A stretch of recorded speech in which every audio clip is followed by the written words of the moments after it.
Hello everybody! Today I am going to talk about the shades. So skirmishers for the Dark Elf. They have AP and very high burst damage from mid-range. They have Stalk, Spread Formation and Vanguard deployments. And they also have two hybrid variants that are anti-infantry. They have also many weaknesses, like low armor, low leadership, even for elves. I mean, elves are usually high leadership, but these guys, not so much. And no fire on the move or 360, which is very bad. They have a range of 130, and also it's pretty expensive unit, especially if you go for the variants. In games, what it means is that you get Talk, you approach your enemy, and you unleash very deadly volleys against anything, and in 2 or 3 volleys your enemy will be dead. But it also means that you're gonna get a lot of return fire from your enemy, potentially if they have archers. And yeah, it's gonna try to get to them with a magic, cavalry, or anything, because it's a very high DPS unit. And what's interesting is that the two variants, despite being more expensive and being mainly a range unit, you can use them as infantry and anti-infantry unit. So if you compare them, so first one is 950, second one is 100 more gold, and the third one, great weapon, is 200 more gold. So the main difference for the dual swords, they hit not as fast, which is weird. The attack interval is higher, so it's probably about the attack animations. But the most important thing about them, so all the variants have the same missile profile, exact same. The only difference are the melee stats and what they do in melee. So the melee defense for the dual sword is 4 higher than the others, which makes them pretty great at dueling low tier and mid tier infantry. And all these guys are very high charge bonus of, you see, 20, and the base one has 16. It's pretty crazy. So yeah, you want to throw these guys against chaff and mid-tier infantry that has no armor, because their AP is really low. As for the great weapon, they have the higher weapon strength of them all and higher attack interval, which means they are gonna cut down all the infantry you can see. But the dual weapon will trade better against the chaff because of the melee defense, even though they hit slower and not as hard. Like I said, you want the basic one to mainly shoot. You want all your shades to shoot. That's the first job. But the first one, in melee, you should not use it in melee. Or if you have to, against chaff and other stuff like that. Second one, dual sword, very good at cleaning chaff and mid-tier infantry, as long as they have low armor, under 60. And if you have to fight Sora's great sword, white lions and stuff like that, you have your great weapon shades that are going to melt them. Like, really. In a straight up fight, they win. Straight up fight against great swords, against Soros, they win. Yes, and it's not so much more expensive, you know. And these guys can unleash like 3, 4, 5 deadly volleys from range before going into melee. Or more, use all your ammo if you can. It's unlikely, but yeah, you're gonna get a great value from them. So when it comes to helping your shades with magic, you have the flaming sword for the range damage. You give them fire or magic damage that will counter many units, ethereal or regen units. Then you have Melkot and the passive from the dark magic to help them kite.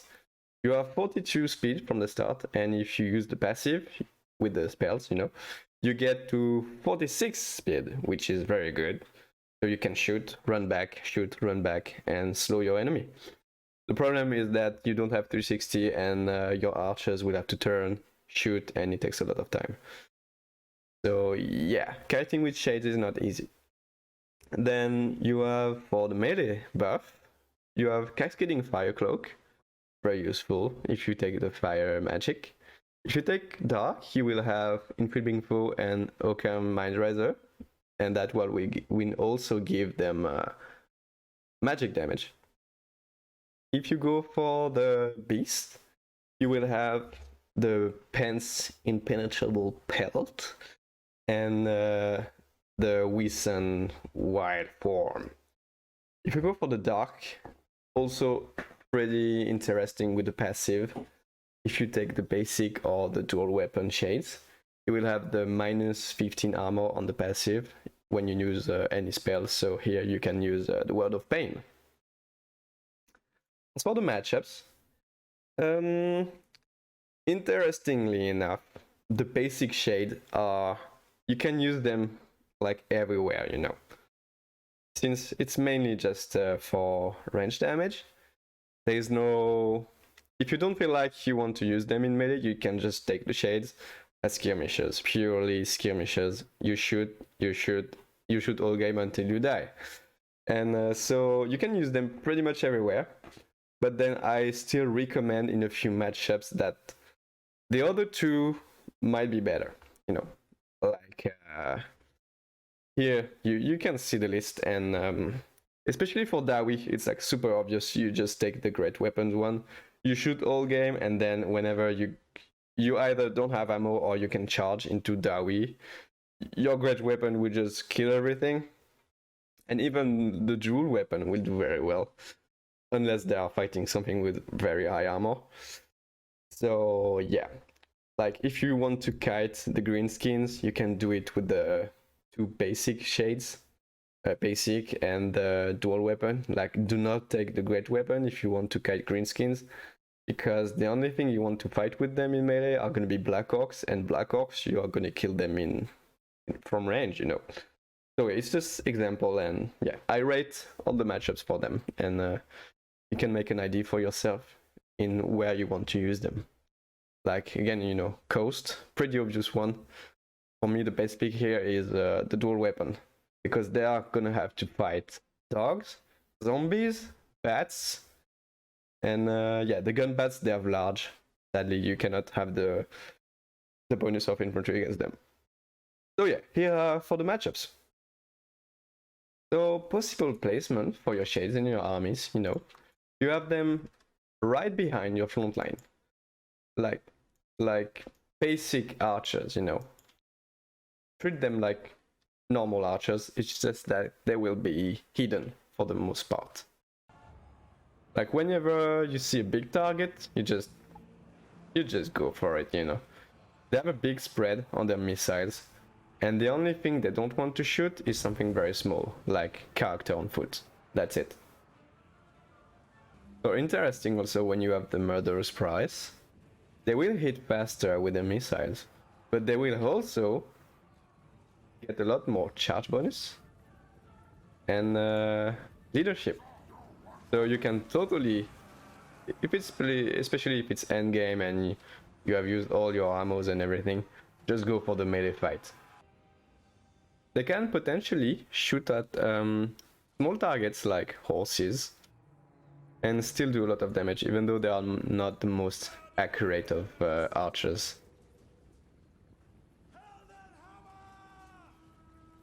And what you want to do with them is shoot at big targets like monsters, Volkmar, and if you see Cav or elite infantry, just yeah, those are your main targets. So against Dawi, I like to have two groups, one on each flank. So you can potentially hit them from flank instead of, you know, shooting right in front of the shield. And you can, you know, since you are Stalk, you are free to do whatever you want. Shoot at the artillery, just burst the archers, and then when they return fire, you go back, you let your infantry go in, and you repeat. So you see, you can harass the flanks with your two groups of shades, while your front line just goes in and tie up everything.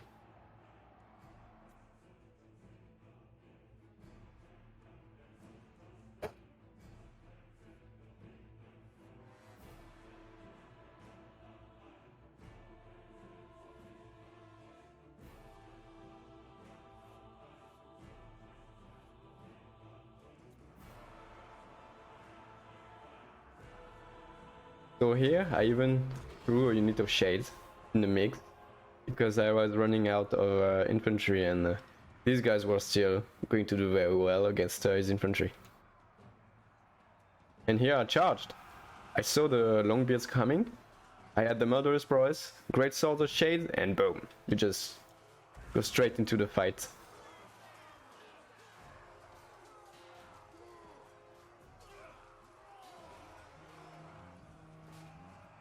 And it just destroyed them. I also suggest in most matchups that you just use 2 shades. It's just enough to get all the range damage you want, and they will be easier to protect with your army. Like someone said in ODM, they are not a selfish unit, unlike Way Watchers. You don't have to overcommit to make them work. Like they will work on their own, just DPS on from range, and you support your army with your magic and everything. Here I chose to go in melee with these shades so I could keep shooting with these ones. Against Chaos, only 2 shades. I think it's enough, you know. They will get the damage you want. Like any time they come close, they just take a full volley from the shades. And yeah, it hurts. Look at the volley on the Chaos Warriors. That was 1 volley. 2 volleys, and yes, with a Murderous Prize.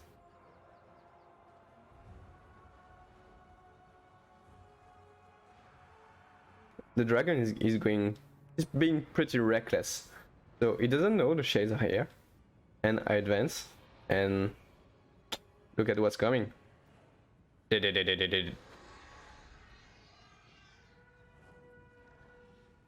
Taking a lot of damage.